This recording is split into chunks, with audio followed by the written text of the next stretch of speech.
দাদা এখানে কি হয়েছে একটু কোন তো? স্যার নমস্কার, আমি শ্যামল বিশ্বাস। বর্তমানে আমি কর্মরত রয়েছি বুদ্ধা কোম্পানিতে। গেছে কালকে রাত্রে একজন গাড়ি চালক তেল চুরি করতে গিয়ে ধরা পড়ে। 10 লিটার তেল চুরি করতে গিয়ে সে ধরা পড়ে এবং আজকে সকালবেলা তাকে মারধর করা হয়, যেটা আমরা অনেকে দেখেছি, চর থাপ্পড় দিয়েছে। কিন্তু আমরা হয়তো সেই সময় চলে গেছি যে আমরা ভাবছি যে হয়তো হতে পারে চর থাপ্পড় দিয়ে ছেড়ে দেবে, কিন্তু আমরা তো ঘুমিয়ে পড়েছি, আমরা নাইট ডিউটি ছিলাম।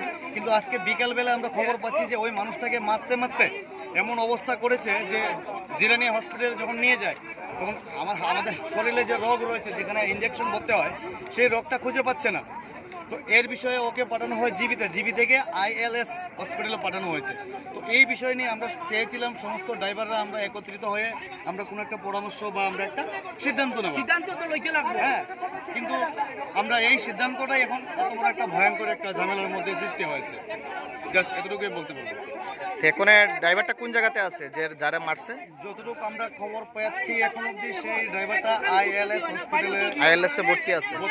এখন আপনারা কি চাইতেছেন? আমরা চাইছি সেটার একটা ন্যায় বিচার হোক, সেটা একটা ন্যায় বিচার হোক, প্রথমত কথা। দ্বিতীয়ত কথা, যদি সেই ড্রাইভারটা যদি ভুল করে থাকে, আমি একজন ড্রাইভার, আমি যদি চুরি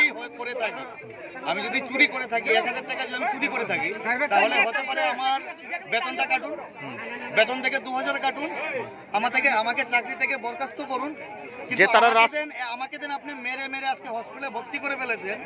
এই বিচারটা কে করবে যাবে না, মরবে, কোনো গ্যারান্টি নেই। আচ্ছা, যে রাস্তার যে কোম্পানির যে ড্রাইভারটাদের মারলো, তারা কি থানাতে কি ইনফরমেশন করছে না? থানা ইনফরমেশন করেনি।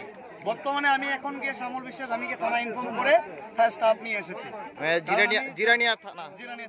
কারণ আমি এই জন্য আমি থানাকে ইনফর্ম করেছি, কারণ আমাদের যে ড্রাইভার ভাইয়েরা রয়েছে তারা প্রচন্ড উৎপাত হয়ে রয়েছে, প্রচন্ড উৎপাত, কারণ সবারই মাথা রক্ত গরম হয়ে যাবে।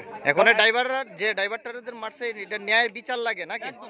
এখন কি যে এখানে দ্বারস্থ হয়েছি এবং জিরানিয়া থানার একজন ম্যাডাম এসেছেন, দেখি ম্যাডাম বা ওনাদের আইন এর প্রক্রিয়ায় কি শাস্তি ওনারা প্রদান করে। আচ্ছা, ড্রাইভারটা যদি ভুল করে থাকে তো একটা আইন আছে, একদম যে আইনের দ্বারস্থ বা আসু বিষয়, এই আইনটা কি তারা নিজেরা স্টাফই উঠাই নিছে না? তারা কিন্তু অলরেডি প্রথমত সারা দিন গেছে, তারা কিন্তু পুলিশকে ইনফর্ম করেনি প্রথমত কথা। এবং ওকে মেরেছে, তারা মেরেছে রুমের ভিতরে, শুনছি লাঠি দিয়ে কুদালের আসার দিয়ে প্রচুর মেরেছে। এমনকি এখানে কোম্পানির ভিতরে যেন কিছু আমাদের যে কোম্পানির ছোট গাড়ির ড্রাইভাররা, বোলেরো, ক্যাম্পার এইসব চালায়, ওরা থাকতে পারছে না, মানে ওদের চোখের জল বের হচ্ছে, বলছে আমি কি করবো, আমি একা কিছু করতে পারবো না। এই কিছু ড্রাইভাররা আমাদের সবাইকে জানিয়েছে, তারপর আমরা সবাই একত্রিত হয়েছি। কারণ এই ধরনের মারপিট, যদি আপনাকে কেউ মার্ডার করে ফেলে, তারপরেও কিন্তু এই ধরনের মারপিট হয় না। প্রচুর মেরেছে দাদা, প্রচুর মেরেছে। আমি সমস্ত সবাইকে বলবো, আপনারা আইন কোনোদিনও হাতে তুলবেন না।